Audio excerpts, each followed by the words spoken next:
Hey everyone, and welcome back to The Explainer. I am absolutely thrilled to be your guide today as we dive into a truly magnificent region, Uttarakhand. Now, we all know it as this stunning destination for travelers, for sure, but today we're going to look at it through a completely different, honestly much more fascinating lens.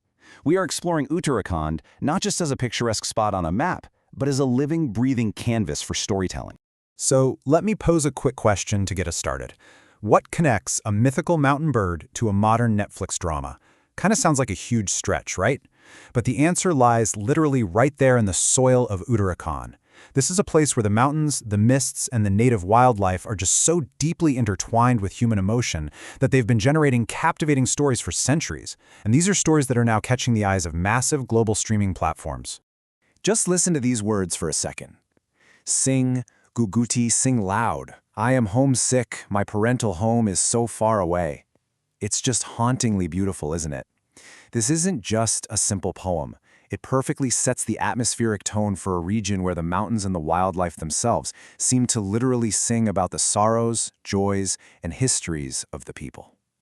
Okay, let's dive right into Section 1, Kumani Legends and Epics, the Ancient Echoes. We'll start with the Guguti. Scientifically speaking, it's just the Eurasian blackbird. But in Kumani folklore, it represents something profoundly deeper. It's the ultimate symbol of a married woman's intense longing for her natal home. The legend goes that a young woman who was terribly homesick was eagerly waiting for her brother on the festival of Baiduj. She was so exhausted from preparing this lavish feast for him that she actually fell asleep. Well, her brother arrived, didn't want to wake her up, quietly left his gifts and departed. When she woke up and realized she'd completely missed him, her grief was so immense that she passed away and reincarnated as the Guguti bird. Now its melancholic cooing is said to be her eternal cry. It really shows how deeply the Kumani people connect their personal, emotional struggles directly to the wildlife right outside their doors. And you see this brilliantly illustrated again in the tragic tale of the kafal bird. On one side, a bird cries "Kafo pako mani chakyo," which translates to the heartbreaking realization, the kafal ripened, but I did not taste them.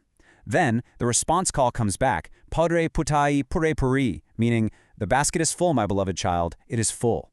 This all stems from a pretty devastating fable about a hard-working mother. She mistakenly thought her daughter had eaten an entire basket of foraged berries and struck her in a fit of rage, only to realize later that the afternoon sun had simply shrunk them down. The fragile daughter died from the blow, and the mother died of unbearable guilt. Now, they are said to be two unseen birds in the Chaitra spring, just forever calling out their apologies and regrets to each other. Heavy stuff, right? But it's not all tragedy. This storytelling tradition also builds into slightly lighter, incredibly fast-paced tales, like the story of Rami and the bear, also known as Chal Tumadi Batu Bat. So, Rami is this elderly, incredibly sharp-witted widow traveling through a dangerous forest for the Batoli festival.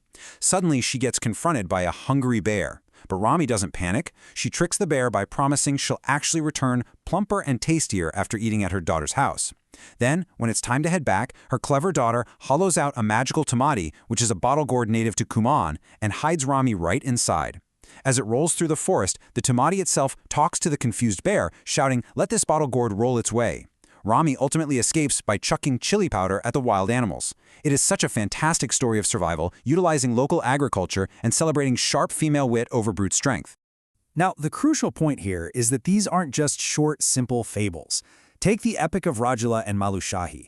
This is a massive, complex medieval romance featuring Rajula from the Shauka family and Malushahi, a prince of the Kaidiori dynasty. What's absolutely staggering to me is that this epic has been orally passed down for over 1,000 years, a millennium.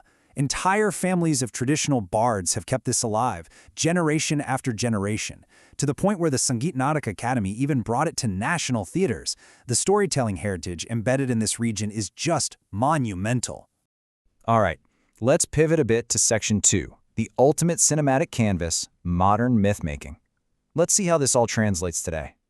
Contemporary filmmakers are finally waking up to a really vital truth. They do not need to fly an entire crew all the way to Switzerland for breathtaking visuals. Uttarakhand's diverse landscapes provide the perfect, emotionally resonant backdrop right here for Indian cinema.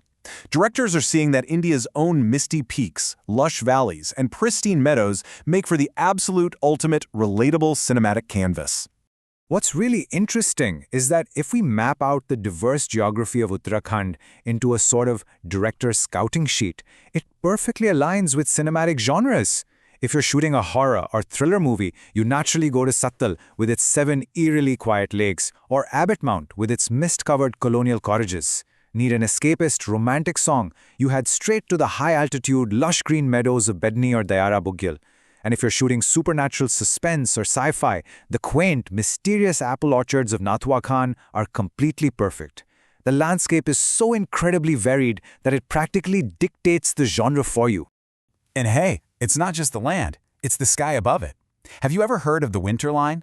It's this rare, spectacular glowing horizon that becomes visible right at sunset during the colder months. It's a natural phenomenon seen from very, very few places in the entire world. But Mussoorie just happens to be one of them. This gives directors access to breathtaking, exotic, and completely unique lighting that you literally cannot fake in a studio. Okay, let's dive into a real-world case study in Section 3, inside a real film set, Jerrapenny Castle. We are looking at the recent Netflix romantic drama Musafir Cafe, which premiered in July 2026.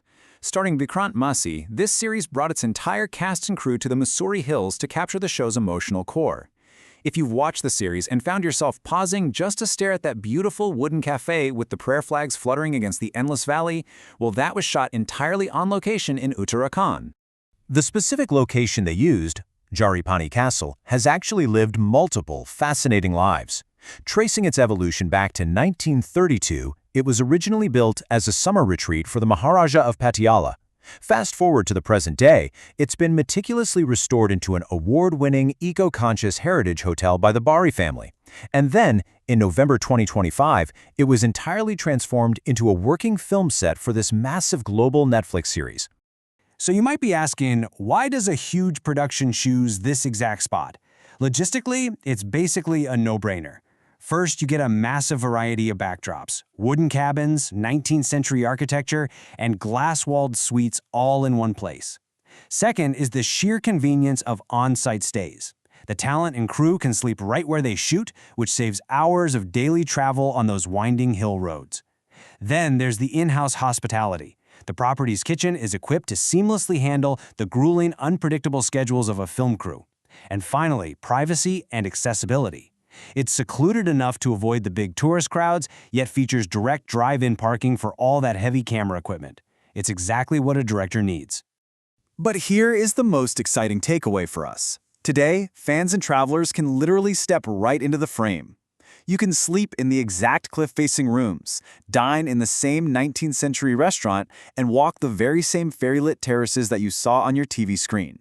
You get to experience the exact same magic, see that exact same winter line, and breathe the exact same mountain air that the cast and crew did while filming. Which brings us to our final thought for today. From the ancient, heartbreaking songs of the kafal bird echoing through the spring, all the way to the high-definition global streams of Netflix, Uttarakhand has always spoken. The landscape itself really is a master storyteller. The only question is, are you ready to listen? Thank you so much for joining me on this explainer, and I really hope it leaves you eager to go out and experience these living, breathing stories for yourself. Catch you next time.